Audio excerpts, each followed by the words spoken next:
ඔන්න අදත් ඔයාලා හැමෝම නවිරු කිචන් මගේ YouTube channel එකට හරි ආදරෙන් පිළිගන්නවා. අද මම අරගෙන ආවා ඔයගොල්ලෝ ගොඩාක් දෙනෙක් කන්න කැමති ඒ උනට හරියටම හදාගන්න විදිහ දන්නේ නැති රෙසිපි එකක්. ඔන්න අද මම අරගෙන ආවේ ඉඩ්ලි හදන විදිහ. හරිම ලේසියෙන් ඉඩ්ලි හදාගන්න පුළුවන්. ඒ උනාට අපි මෙතනදී ඉඩ්ලි හදනවා නම් වෙලස්සන ලැහැස්ති වෙන්න ඕනේ. ඉඩ්ලි දැන් කන්න හිතිලා දැන් හදාගන්න බෑ. අපි හෙට ඉඩ්ලි කනවා නම් අද අපි ඒකට ලැහැස්ති වෙන්න ඕනේ. අපිට මෙතනදී හරිම අඩු අමුද්‍රව්‍ය ටිකක් තමයි ඕන වෙන්නේ. ප්‍රධාන අමුද්‍රව්‍ය දෙකෙන් අපිට මේක ප්‍රධාන කෑම වේලකට හදාගන්න පුළුවන්. අවශ්‍ය දේවල් ටික ඔන්න මම description box එකේ සඳහන් කරලා තියෙනවා. ඔයගලන්ට එතනින් බලා ගන්න පුළුවන්. මම ඉස්සලාම මෙන්න මේ විදිහට අඩු කෝප්පකින් මැනලා බඩබත් නාඩු කෝප 3ක් ගන්නවා. ඊට පස්සේ මෙන්න මේ විදිහට ඒ කෝප්පෙන්ම උඳුවට කෝප්පෙකුත් මැන ගන්නවා.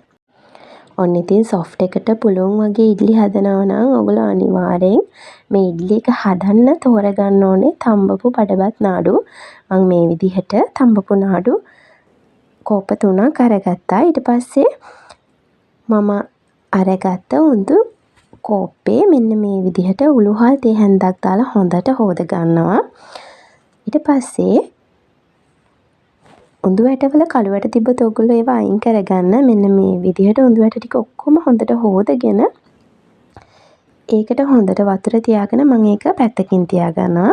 ඊට පස්සේ මම අරගත්ත නාඩු හාල් ටිකත් මේ වගේ 3-4 සැරයක් හොඳට හොද ගන්නවා. මෙන්න මේ වගේ 3-4 පාරක් හොඳට හොදගෙන ඒකටත් අර විදිහටම පෙගෙන්න වතුර තියාගන්නවා. මේ විදිහට පෙඟෙන තරම් වතුර තියාගෙන ඒක හොඳට වහලා පැය 6ක් විතර පෙඟෙන්න තියාගන්න ඕනේ. පැය 6ක් පෙඟෙන්න තියාගෙන ඔන්න පැය 6කට පස්සේ මම මේක හොඳට බ්ලෙන්ඩර් ජාර් එකට දාලා අඹර ගන්නවා. ඔන්න ඉස්සෙල්ලාම මම මේ විදිහට උඳු වැට ටික හොඳට අඹර ගත්තා. ඔයගොල්ලෝ ගත්ත උඳු වැට ටිකට වතුර පොඩ්ඩක් දාලා මේ විදිහට අඹර ගන්න. ඊට පස්සේ මෙන්න මේ විදිහට පෙඟෙන්න තියාගත්ත හාල් ටිකත් බ්ලෙන්ඩර් ජාර් එකට දාලා ඒකට වතුර පොඩ්ඩක් දාලා ඒකත් අර වගේ හොඳට අඹර ගන්න ඕනේ. ඔයගොල්ලෝ මතක තියාගන්න මෙතනදී වතුර වැඩි කරගන්නත් එපා, වතුර අඩු කරගන්නත් එපා. මම මේ පෙන්නන ගානේ උකු මිශ්‍රණයක් මෙතනදී ඔයගොල්ලෝ හදා ගන්න ඕනේ. ඔයගොල්ලෝ වතුර වැඩි කරගත්තොත් ඔයගලන්ගේ මිශ්‍රණය දියාරු වුණොත් ඔයගොල්ලෝ ඉඩ්ලි එක හයි වෙන්න බලයි.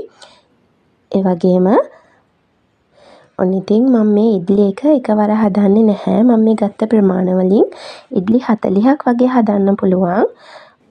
මම මේ වගේ වෙන වෙනම භාජන 3කට මේක වෙන් කර ගන්නවා. ඔයගලන්ට මේ මිශ්‍රණය වැඩිපුර හදලා ෆ්‍රිජ් එකේ දාලා තියාගෙන පාවිච්චි කරන්න පුළුවන්.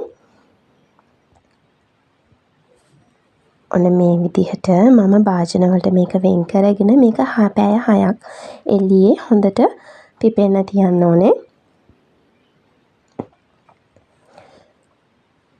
ඔයගොල්ලෝ මේ මිශ්‍රණය පිපෙන්න තියන්න ඉස්සලා හොඳට සීල් වෙන පියනකින් මේ වගේ වහගන්න.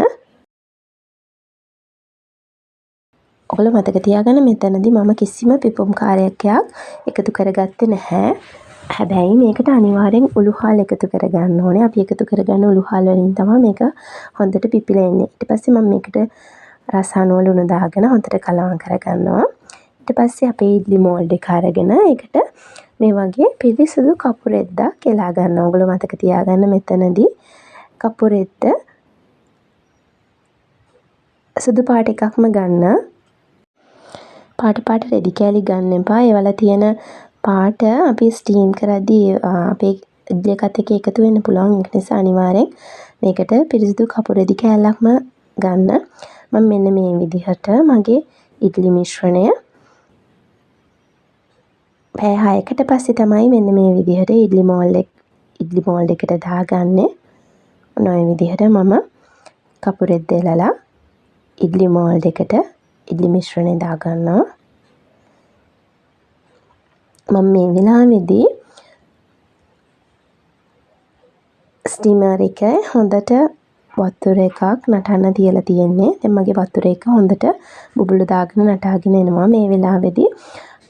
ඔන්න මම මේ විදිහට මගේ ඉඩ්ලි මෝල්ඩ් දෙක ස්ටිමර් එකෙන් තියාගන්නවා මේ විදිහට. තියාගෙන මේක හොඳට විනාඩි 5ක් විතර ස්ටීම් කරගන්න ඕනේ. ඔන්න දැන් විනාඩි 5ක් විතර ගියාට පස්සේ මම ස්ටීමර් එක ඇරලා මේ විදිහට ගැරුප්පෙන් බලනවා ඉඩ්ලි ටික හොඳට තැම්බිලාද කියලා. ඉඩ්ලි හොඳට තැම්බිලා තියෙන්නේ. දැන් අපිට මේක හරිම ලේසියෙන් මේ විදිහට ගලව ගන්න පුළුවන්.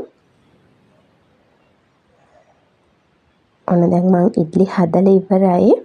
ඔයගලන්ට මේක කන්න ගන්නකම් මේ වගේ භාජනයක දාලා හොඳට වහලා තියන්න පුළුවන්. එතකොට රස්නේ මේ විදිහටම මේක හොඳට සොෆ්ට් එකට තියාගන්න පුළුවන් රස්නෙන්. අන්න අද මම ඉඩ්ලි කන්නේ කොච්චි සම්බල් එකක් එක්ක. ඔයගලන්ට මේක කන්න රස කිරි හොද්දක්, ඉස්ස හොද්දක්, චිකන් හොද්දක්, සම්බාර් ඕන දෙයක් හදාගන්න පුළුවන්. හැමදාම එකම දේ කනව වෙනුවට මේ වගේ වෙනස් දෙයක් හදලා ගෙදර කට්ටියට දුන්නොත් ඒගොල්ලොත් ගොඩාක් කැමති වෙයි. පාන් පිටි කනව වෙනුවට මේ වගේ රස පෝෂ්‍යදායී දෙයක් ඔයගොල්ලෝ පවුල අයට දරුවන්ට හදලා දෙන්න උත්සාහ කරන්න. එහෙනම් මේ රෙසිපි එක හදලා බලලා රස කොහොමද කියලා කමෙන්ට් එකක් දෙන්නත් අමතක කරන්න එපා. ඔයගොල්ලන්ගෙන් තවත් පුංචි ඉල්ලීමක් කරනවා. තාමත් මගේ channel එක subscribe කරලා නැත්නම් subscribe කරලා bell button එකත් ඔබාගෙන යන්න කියලා ඔයගොල්ලෝ හැමෝගෙම හරිම ආදරෙන් ඉල්ලනවා.